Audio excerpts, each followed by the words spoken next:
Saludos. Mi querida y adorada Yesenia Balsa, que es mi productora en radio y televisión, perdió a su hija. Comenzó el programa expresándole todo mi cariño, mi lealtad y acompañándola en el dolor, porque se lo escribí en Twitter, los padres no deben enterrar a los hijos. Eso pesa muchísimo, es un dolor muy grande. Y bueno, Yesenia, estamos contigo, acompañándote en lo que se pueda. José Bracho está con nosotros, de PPT. O sea que ahora hay que preguntar de qué parte del partido eres, porque hay unos partidos intervenidos y hay unos partidos que están ilegalizados. Una realidad compleja.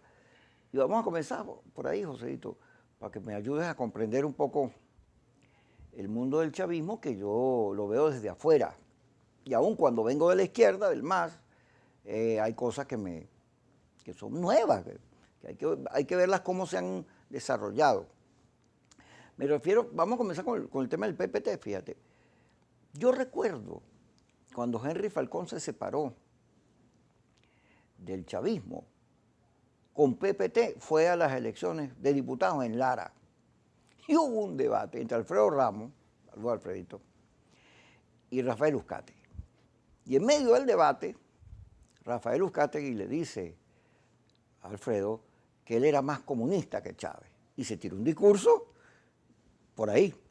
El resultado de eso fue que Henry Falcón, que era el gobernador, quedó tercero. Primero el gobierno, segundo la oposición clásica y tercero él.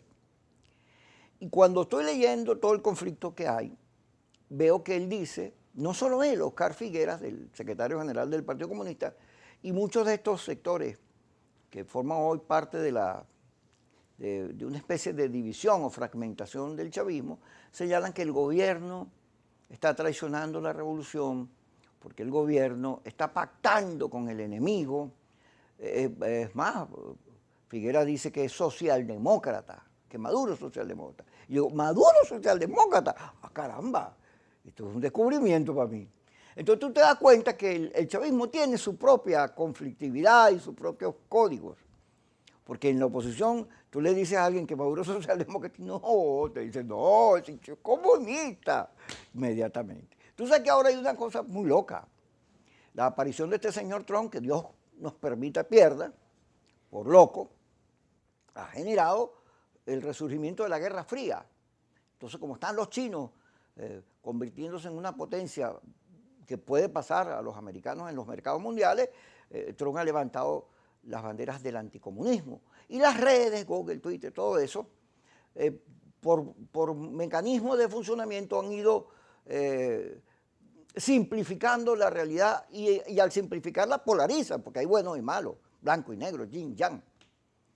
Y entonces esa polarización hace que señores como Donald Trump tengan, o como el propio Chávez, tengan muchas fortalezas. Pero lo cierto es que hay anticomunismo. Hay gente en Venezuela que es troncista. Bueno, hay un video de Pablo Medina, que por cierto fue jefe del PPT, haciéndole campaña a Trump. Porque como Maduro es tan malo, si Maduro es de izquierda, yo soy de derecha. Una simplificación de la cosa. Entonces, cuéntame tú, dame tu versión de este conflicto con Uzcategui, porque yo leí que acusaban que había una gente que había negociado, que el gobierno le había ofrecido no sé cuántos diputados. Pero cuéntame tú. Bueno, en principio tengo que me uno al saludo a la compañera Yesenia por la pérdida de su hija. Un saludo, un abrazo de la distancia. Bueno, me alegra que conozca al PPT. El partido PPT, recientemente cumplimos 23 años de existencia. Fuimos producto de una división de la causa R el 27 de septiembre del año 97. De ahí nace el PPT y uno de los principales en ese entonces secretario general era Pablo Medina, efectivamente.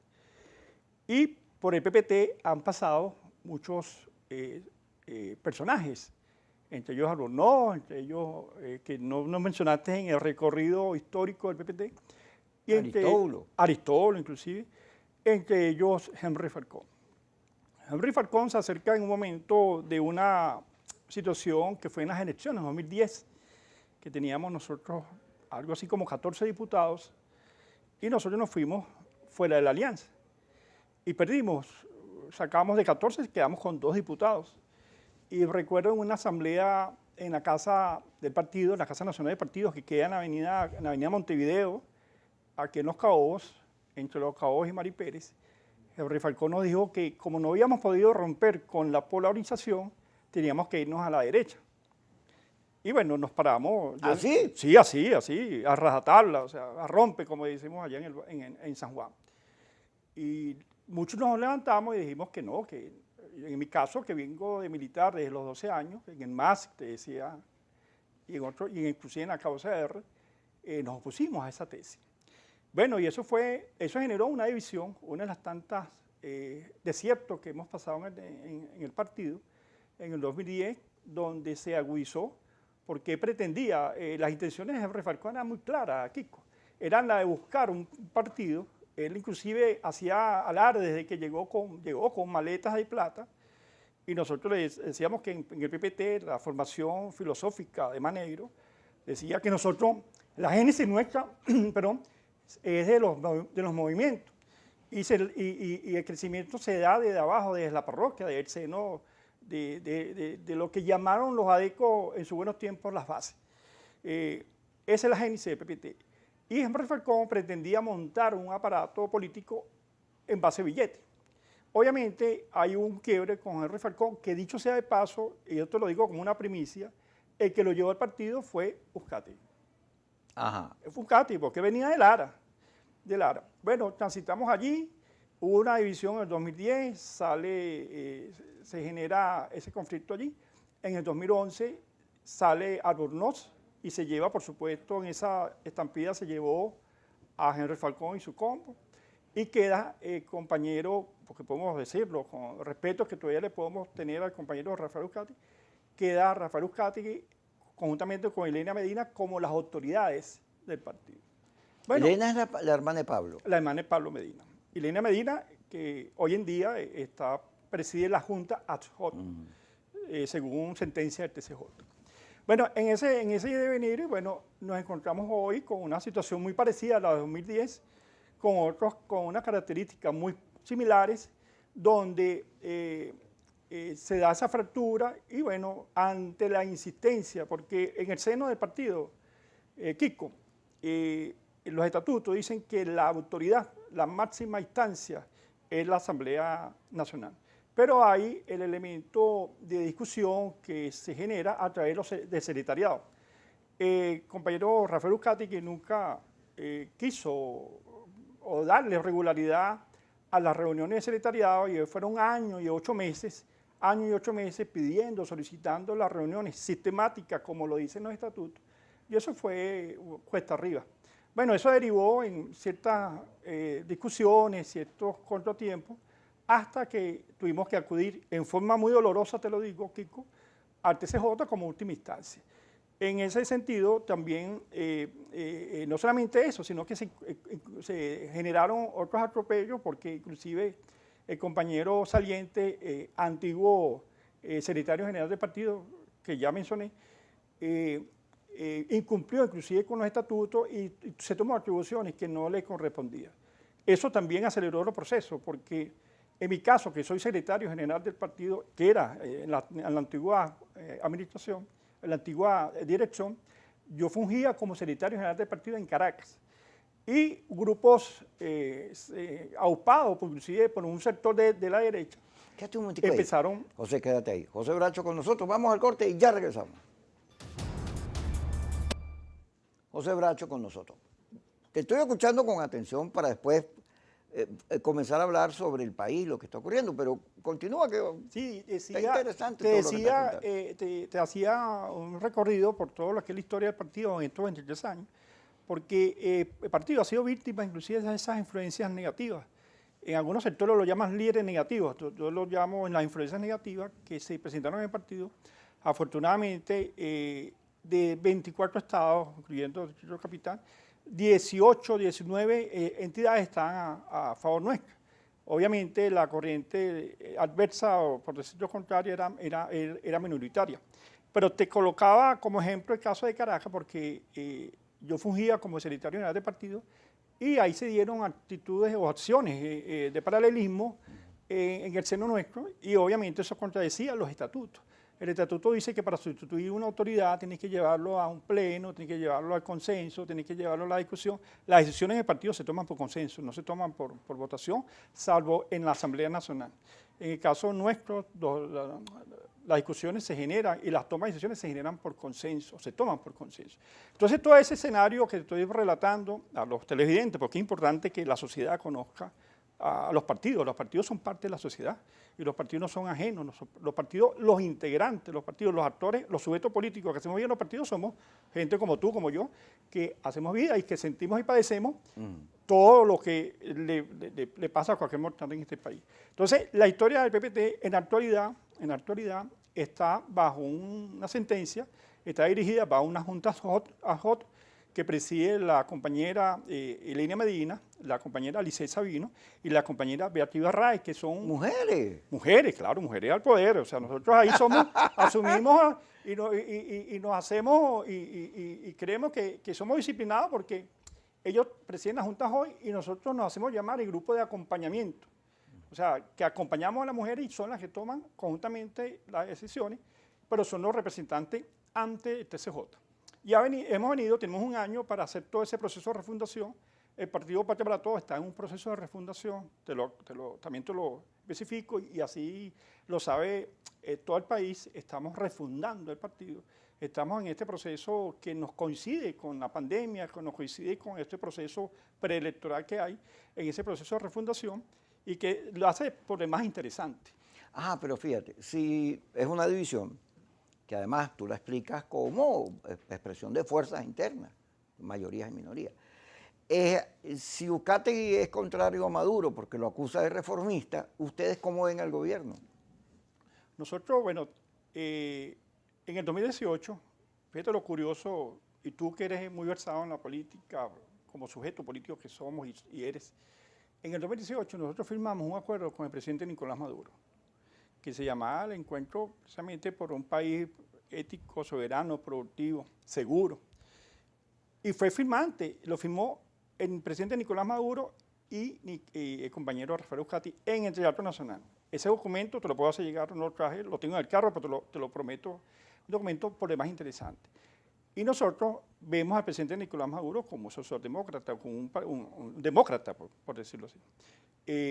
Obviamente, identificado con los elementos de la sociedad, en este caso con los elementos que aquejan a la sociedad, y en el 2018 lo acompañamos en esa presidencia, que es ahí uno de los puntos de quiebre, porque una de las cosas particulares es que alguien le dijo al compañero, a nuestro anterior secretario general, que él podía ser presidente de la República. ¿A Uzcategui? A Uzcategui, sí. Ah. Entonces, nosotros, esto va a generar, bueno, Ay, estamos en Honduras, como decíamos por allá.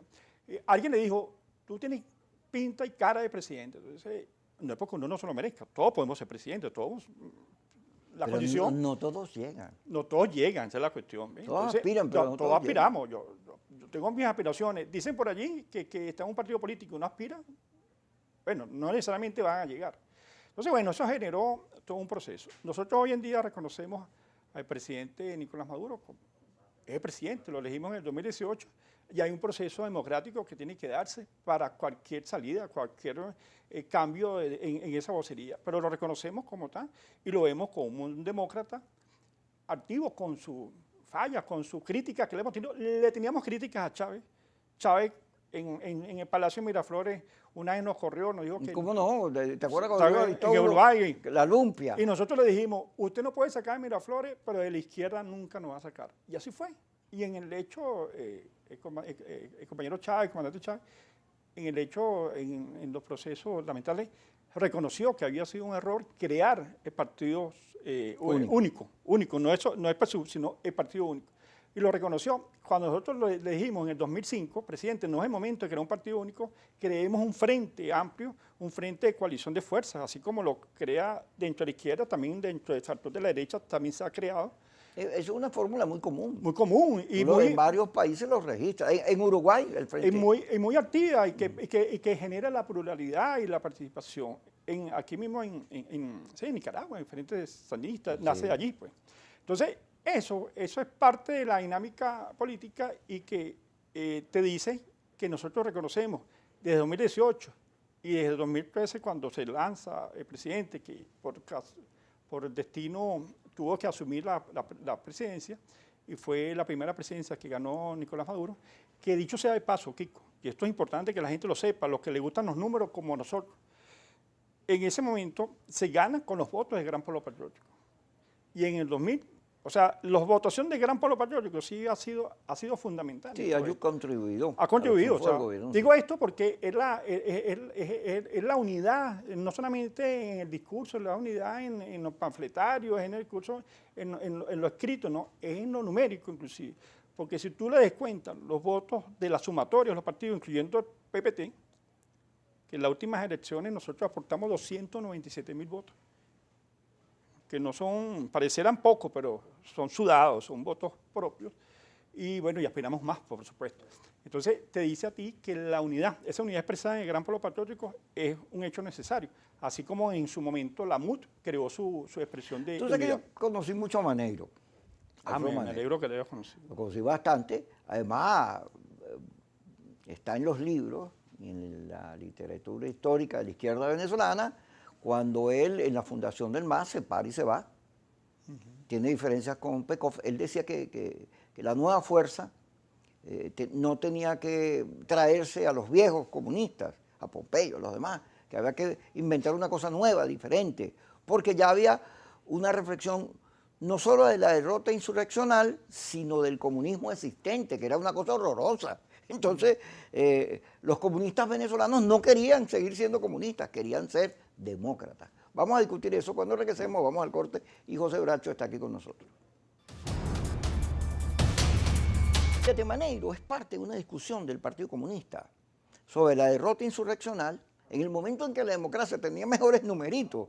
Venía de la dictadura de Pérez Jiménez con el efecto del 23 de enero. Bueno, el PSB y el MIR terminaron en la guerrilla con influjo de la Revolución Cubana. Pero a la larga, bueno, no solo hay una derrota militar, hay una derrota política. Y esa derrota produce reflexiones que van avanzando hasta un momento en el cual se plantea el dilema democracia y socialismo. Cómo el socialismo, para ser construido, necesitaba ser fundamentalmente democrático, al contrario que las viejas tesis marxistas de la dictadura del proletariado. Y Maneiro era en eso clarito. Fíjate que él escogió e impulsó la candidatura de Jorge Olavarría, que no tenía nada que ver con la izquierda, porque le andaba en eso. Y fundó movimientos como Procatia y el PRAC y la fuerza que tenía en Sidor, donde, expresión de ella Andrés Velázquez, los Matanceros, que eran movimientos de movimientos. Por cierto, teoría que le ha servido a todo el mundo, por eso sirve, cualquiera lo utiliza y funciona. Es una teoría que entiende a la sociedad moviéndose, que produce encuentros. Ahora, este tema, por eso te lo pregunto, y creo que la gente lo va a agradecer, porque desde la oposición el gobierno se ve monolítico, y además el gobierno es malo, el gobierno es perverso, el gobierno no sé qué cosa, se llama inclusive a la invasión, hay una postura dura, porque como el gobierno, tú eres duro, yo también. Y como hay estos procesos de polarización, la izquierda es fea, la izquierda es mala. Pero resulta que con Capriles comienza un proceso de negociación que antes se habían venido dando, pero avanza. Por primera vez esos procesos liberan una cantidad de presos, se le pone final a la Asamblea Nacional Constituyente, se congela a Primera Justicia como partido y se va avanzando. Hasta se hace una invitación a la Unión Europea para que venga, viene una comisión de la Unión Europea. Y entonces tú te das cuenta que dentro del gobierno, del oficialismo, hay unas tendencias que entienden la negociación. Pero seguramente, como nosotros nos conocemos todos, seguro hay unos adentro, ¡traidor, vendido! También eso ocurre dentro del gobierno, que hay unos que son más radicales, y generalmente las tendencias más radicales son las más atrasadas, son las más conservadoras, tanto en el campo de la izquierda como en el campo, vamos a decirlo, democrático. Las tendencias radicales de la oposición son Pedro Picapiedra. Aman a Donald Trump, que es casi un salvaje, pues, en términos políticos. Tanto así que Biden le dijo que usted es un payaso. Y ahí le ganó el debate, por cierto. Entonces, ¿cómo está ese enfrentamiento? ¿Qué tendencias hay allí? Porque tú hablas de Maduro como un demócrata. ¿Qué tendencias hay allí que expresen esta realidad que te estoy señalando y recordando a través de Maneiro? Bueno, en principio me agrada que hayas conocido a Maneiro. Yo no tuve la suerte de conocerlo, pero lo sigo con su No, literatura. yo era dirigente Tú estudiantil eras tu dirigente. y él se me pegaba al lado porque él quería que yo me fuera para la causa R. Y me Insistente. marcaba y yo decía, Dios mío, me va a Insi- convencer. Insistente. Oye, además muy buen Insistente, argumentador. sí, muy buen orador. Nosotros, en el marco de la filosofía, que se editaron han hecho varias ediciones de los escritos de filosofía de Alfredo Maneiro, que es la recopilación, inclusive de muchas entrevistas donde tuvo Lucas Mateo, tuvo muchos, inclusive activistas Alcohol Lira, yo le tengo un cariño de enorme. Alcohol Lira. Muchos de esos escritos están recogidos en esos escritos. Y bueno, también las notas negativas que están en internet, que los invito a que la busquen. Con Ali Rodríguez Araque en vida hicimos 2 ediciones. Fue un tiraje precioso y invito al presidente Nicolás Maduro que la vuelva a reeditar. Porque estudiar Maneiro es estudiar el movimiento de masa, el movimiento de movimiento. Y bien tú lo dices, que le ha servido a muchos, ¿no? Inclusive a muchos y a muchas, y a todas, a muchos. Porque inclusive el presidente Nicolás Maduro, el presidente Chávez, lo citaba en un aló presidente teórico. Sí, Muy mentado. él habló de eso. Y lo seguía, porque inclusive se conocieron. Y Maneiro decía que había que sumar esfuerzos de diferentes regiones y de diferentes filosofías y pensamientos un poco para encontrarse. Él decía que teníamos que ir a la búsqueda de los iguales. A los iguales. A la gente que pensaba A más. los iguales. Y eso le ha dado resultado en cierta forma a partidos, incluyendo al PSUV, incluyendo a otros partidos diferentes a nuestro. ¿Por qué digo esto? Porque cuando tú ves la estructura del Partido Socialista Unido de Venezuela, es la sumatoria de movimientos, es la articulación de movimientos iguales. Y es en el 2011 cuando el presidente Chávez hace letra viva de ese movimiento y crea, o reactiva el Gran Polo Patriótico, le da, lo refunda. Y ahí le damos como fuerza a ese pensamiento de Maneiro. Y gracias a eso hemos venido avanzando en cierta forma, aclaro, porque Maneiro decía, y tú lo citas, en su pensamiento que había que formarse, formarse para la toma de poder, había que prepararse para la toma de poder. Y esa toma de poder implicaba, una vez tomado el poder, avanzar en el poder, pero avanzar no es quitarse, no soldarse para no salir más nunca del poder, sino sumar gente y hacer los cambios. La filosofía maneirista implica que el poder no es para enriquecerse, no es para virilizarse, no es para perpetuarse en el poder, sino para avanzar en la transformación. Y Patria para Todos, inspirado en ello, así lo ha querido practicar. Nosotros, cuando en los tiempos que tuvimos presencia en el gobierno activa, que fue en el año 2000, que estaba Ali Araque en PDVSA, Aristóteles en el ministerio, nosotros colocamos eso de práctica, donde la activación de los movimientos tenía que estar presente. Ahora, cuando tú me preguntas por las corrientes internas dentro Los debates internos. los debates internos, obviamente, está muy presente, no digamos Maneiro, sino que han habido mucho de ese encuentro, o sea, mucho de ese encuentro, en este caso, tú caracterizabas muy bien al compañero Oscati y caracterizabas muy bien al compañero Maduro, presidente Nicolás Maduro. Yo no puedo decir que soy comunista, ni que aquí hay socialismo, porque el socialismo primero no hay que construirlo. Nosotros dentro de la práctica revolucionaria que hacemos llamar en Patria para Todos, decimos que el socialismo hay que construirlo con producción. Y eso pasa por un proceso metódico, un proceso donde hay que inclusive activar las fuerzas que invocaba Maneiro, que planteaba Maneiro. Y eso ha habido un desencuentro allí. ¿Por qué?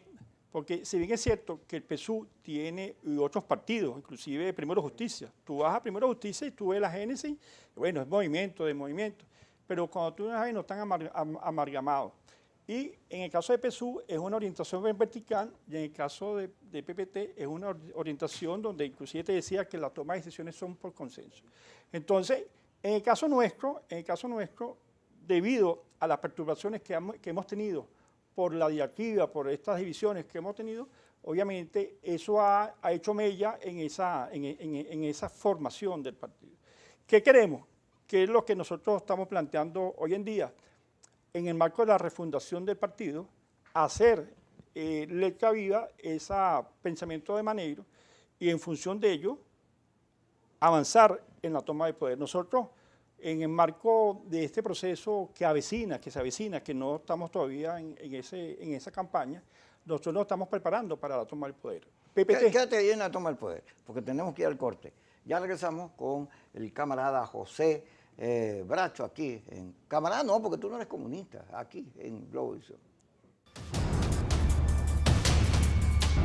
Comenzando con José Bracho, de PPT. Fíjate, te dije camarada, pero adrede. Hay un Twitter que lo he venido comentando mucho porque me pareció genial. El señor que escribe, antes los comunistas eran Marx, Engels, Fidel Castro, Mao Zedong, el Che Guevara. Ahora los comunistas son Billy Gates, el Papa, Erika de la Vega, Edgar Ramírez y hasta Mafalda es comunista. Bueno, por este proceso de simplificación impulsado por las redes, por la manera en que se manejan, por los algoritmos. Pero resulta que Erika de la Vega no es comunista, pero para nada. Y Edgar Ramírez, uno de nuestros principales actores, para nada. Ellos lo que sencillamente dijeron, uno, Edgar, que Trump utilizaba los votos latinos, y Erika de la Vega, que Trump se le parecía a Chávez. Pero el pensamiento conservador, que no tiene idea de nada, porque es muy mal formado, aquí hay un liderazgo político que no sabe que las cosas tienen una explicación histórica y que aun cuando haya derecha e izquierda, o buenos o malos, o yin yang, la realidad está llena de muchas verdades, de muchas tendencias. Y en Venezuela, al contrario que en el mundo, hay un proceso de segmentación de la sociedad, no solo porque hay 3 asambleas, 2 fiscales, etcétera, sino que además la división en los partidos, en todo eso, es expresión de un país derrotado. Este país, aun cuando desde el punto de vista del gobierno dice, estamos luchando, no sé qué cosa, país sin destino, con líos de gasolina, con líos de futuro, porque tú dices, bueno, ¿y cómo me quito las sanciones y recupero la calidad de vida? Y es complejo eso. Pero desde el punto de vista también de la oposición, bueno, la oposición está llena de 120 partidos ahí. Hay tendencias de todo tipo. Eso nos obliga a pensar y a decirle a la gente, un momentico, vamos a discutir las cosas en su punto. Fíjate, yo recuerdo cuando yo entré en el MAS, era muchachito. Yo tenía como 14 años, un bebé, 15 años. Y me encontré con mucha gente que había venido del Partido Comunista, de la guerra insurreccional con la cual hablamos. Simón García, que venía de esa época, me decía, nosotros queríamos dejar de ser comunistas. Y comenzó un debate impulsado por Pekov, por el libro El socialismo checoslovaquio como problema, para que democracia y socialismo fueran lo mismo. O sea, para que en vez de representar dictadura, autoritarismo, el socialismo representara libertad. Y tanto es así que todos nosotros terminamos en la socialdemocracia. Yo soy socialdemócrata, me considero un socialdemócrata. Y para mí es fundamental el voto.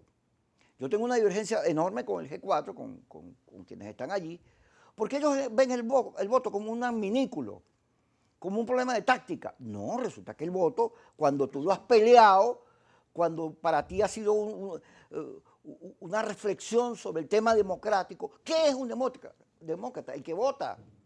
Cuando votas, estás considerando a la sociedad en un mismo nivel, en tanto que el voto del rico, el pobre y todo vale igual, pero además la sociedad decide sobre su destino. En cambio, en la humanidad, en la historia de la humanidad, la democracia es un momentico así chiquitico. Hemos tenido puro pensamiento autoritario, autocrático. Entonces, yo no voy a entregar el voto porque el voto no es un adminículo. A mí me importa muy poquito que la gente no vaya a votar, porque entre la confusión y todo eso, yo voy a votar porque yo soy demócrata. Para mí eso es un principio. Me encantaría compartirlo con la mayoría. Pero además estoy convencido que el país, si no es por el voto, no tiene salida. No hay salida, si no es por la negociación. Ahora, cuando uno mira al gobierno, al oficialismo, Maduro que es malo, la ONU, el informe y todo eso, tú ves una cosa cerrada, pero cuando le metes lupa empiezas a ver que ahí hay tendencias, movimientos. Y si tú ves las protestas de la semana antepasada, te empiezas a dar cuenta que hay la base chavista que viene de Adey-Copey tiene criterios democráticos. Yo escuché a Cabecemango en una ventana, en un video, Y lo que estaba diciendo él es una reflexión democrática. Entonces, en la democracia, ¿qué podemos encontrar? Por eso te preguntaba todo eso, porque en este proceso de segmentación, el PPT, que viene de Maneiro, que tiene esa discusión también por dentro, bueno, ¿cómo ve la actual situación donde el país está cada día peor? Bueno, seguimos con la tesis de los iguales nos encontramos, pues tú te encontrarás con un sector, yo me encontraré con otro sector, y coincidimos en un elemento fundamental, que es el voto, que es un derecho. Es un derecho. Y es un arma de protesta. Es un arma, y es la mejor arma de protesta en este particular. Y que tenemos que ejercerlo. Ahora, hay obviamente los más radicales que se oponen a ello y contra ellos nosotros nos enfrentamos y lo vamos a debatir en las calles, en el debate. Y como te decía porque yo creo que aquí tenemos que construir un socialismo, nosotros lo decimos, no es un término, no es un eslogan, es que lo estamos haciendo. Un socialismo ético productivo para que demos el paso y que sea... ¿Tú crees en la empresa privada? Yo creo en la empresa privada. En el mercado. Claro, porque inclusive parte de la formación, yo siempre lo digo, yo me formé y estudié gracias a la universidad privada. Cuando yo fui a buscar cupo en la Universidad Central de Venezuela, pasé por todos esos rollos que no había. Comité prescrito y, con Gabriel Puerta, entonces ahí era un rollo. Y nosotros al final entrando en la empresa privada, yo estudié becado en la empresa privada. Y estudié en dos universidades privadas precisamente becado por empresa privada. Yo creo en ello.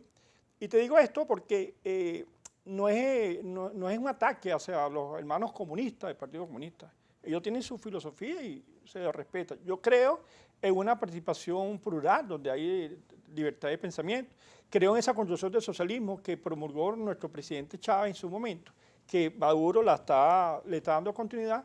Nosotros le damos un toque no productivo porque si no nos producimos, no tenemos alternativa. De hecho, lo estamos viendo ahorita, cuando tú ves la génesis y ves el debate en la ley, en el anteproyecto de la ley antibloqueo, uno de los elementos que transversaliza allí es la producción, porque estamos bloqueados, ciertamente estamos bloqueados, hay sanciones y todo lo demás, pero resulta que nosotros tenemos una gran cantidad de recursos que no nos hemos explotado porque por la condición de rentismo petrolero, que tú de eso sabes más y lo has estudiado, yo sé que lo has estudiado, de rentismo petrolero, conspiró. Y hoy en día estamos pegados contra la pared por esas sanciones y inclusive por corrientes internas que lejos inclusive propias y extrañas, que han conspirado para que el país no tenga un nivel de gerencia adecuado.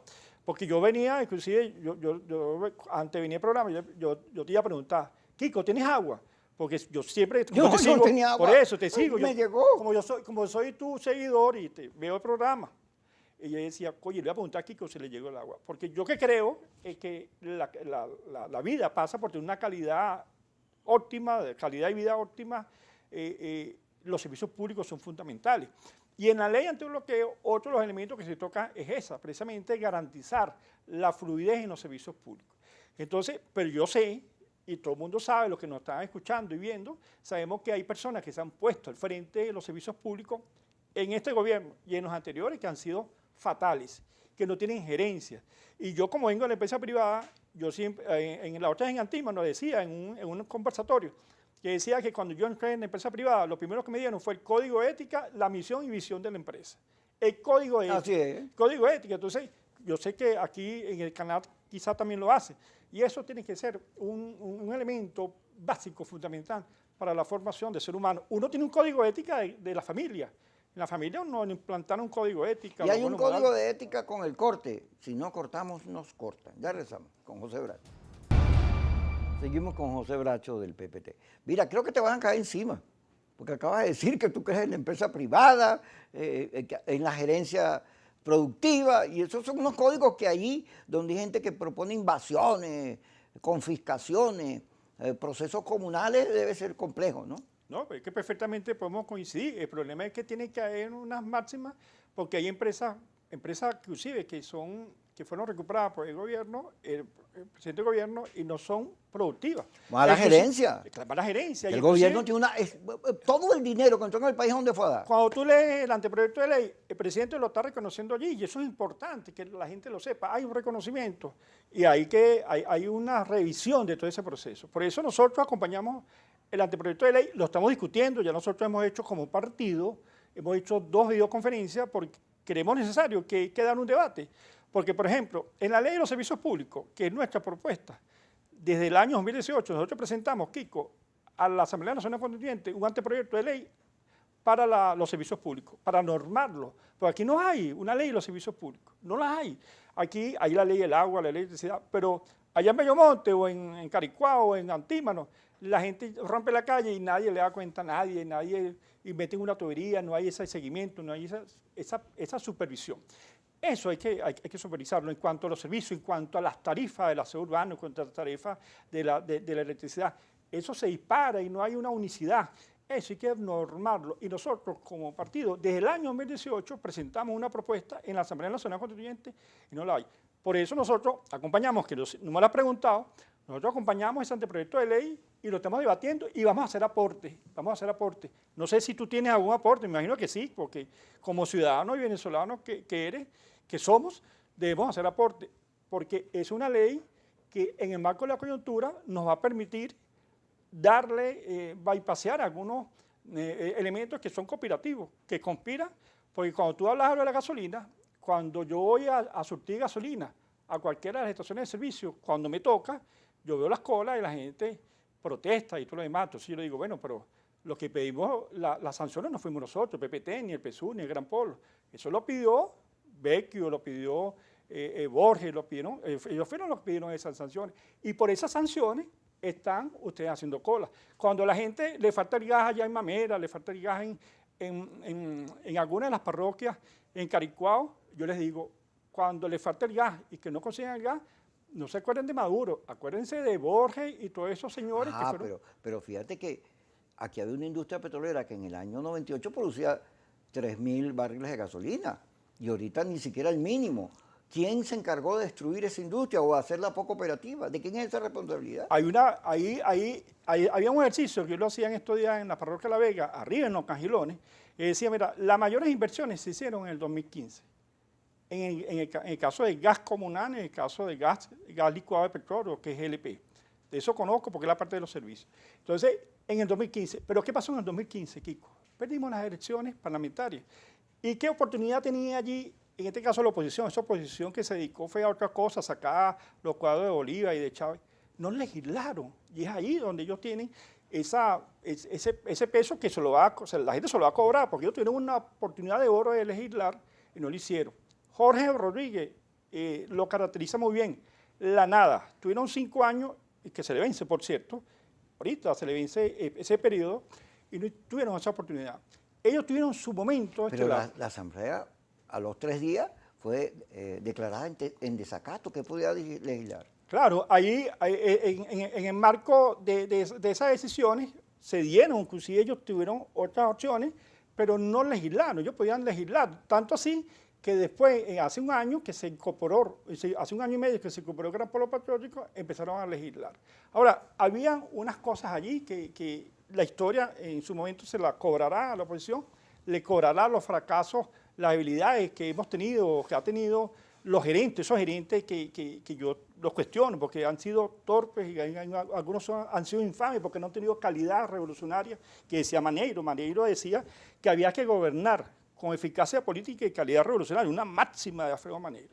Cuando yo te digo lo de la gerencia, porque es necesario formar y tener gente al frente de la empresa privada y de la empresa pública para que obtengamos buenos resultados. Y esa es una de las exigencias que nosotros le pedimos no solamente al partido de gobierno, sino nosotros como los que nos hacemos llamar revolucionarios, los que estamos en este proceso o en este proyecto de Gran Polo Patriótico.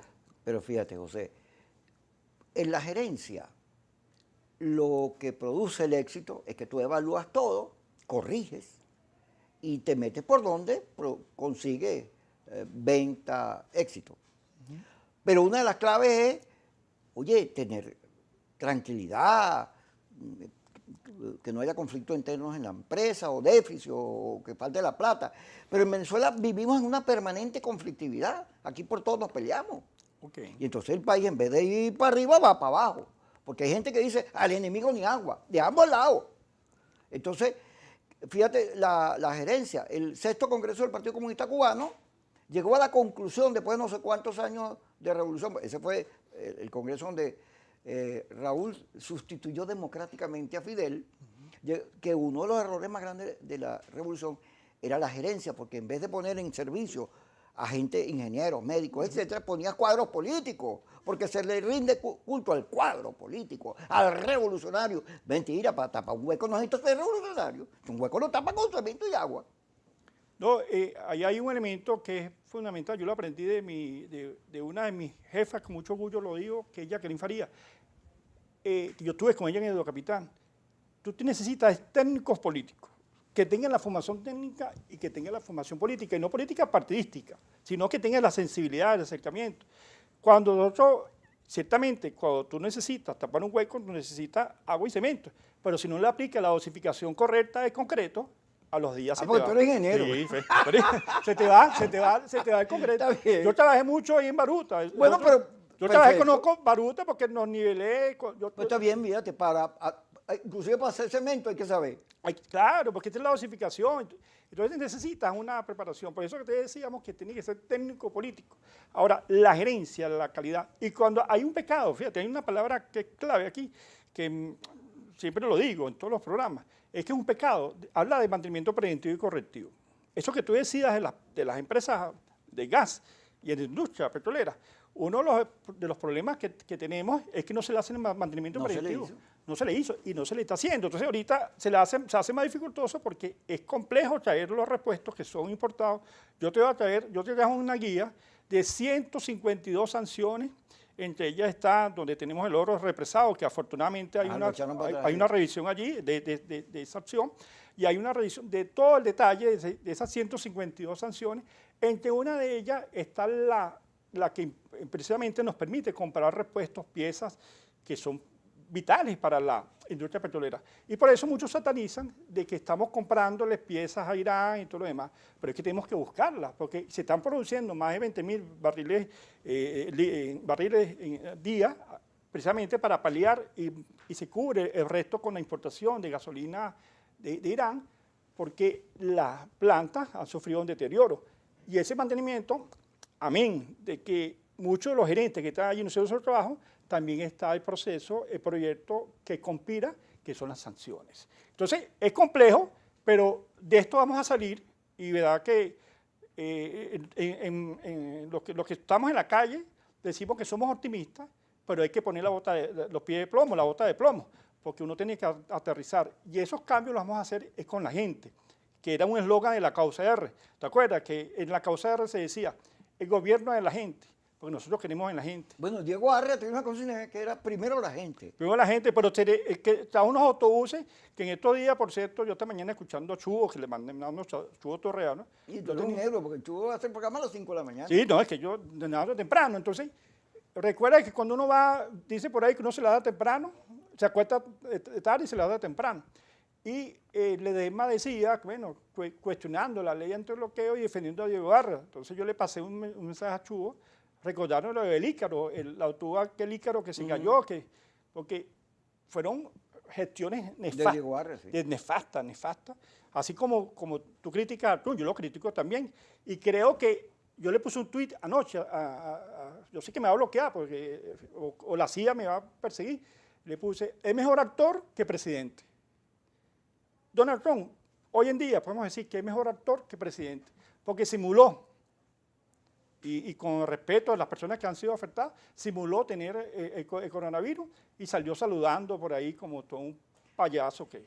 Gracias, José Bracho. Oye, mira, le dijiste lo mismo de Biden.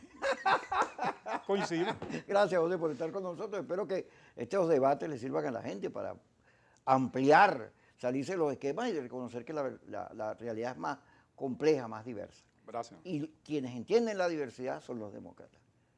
Ahí es donde se mide quién tiene pensamiento democrático. Gracias por estar con nosotros. Kikosis.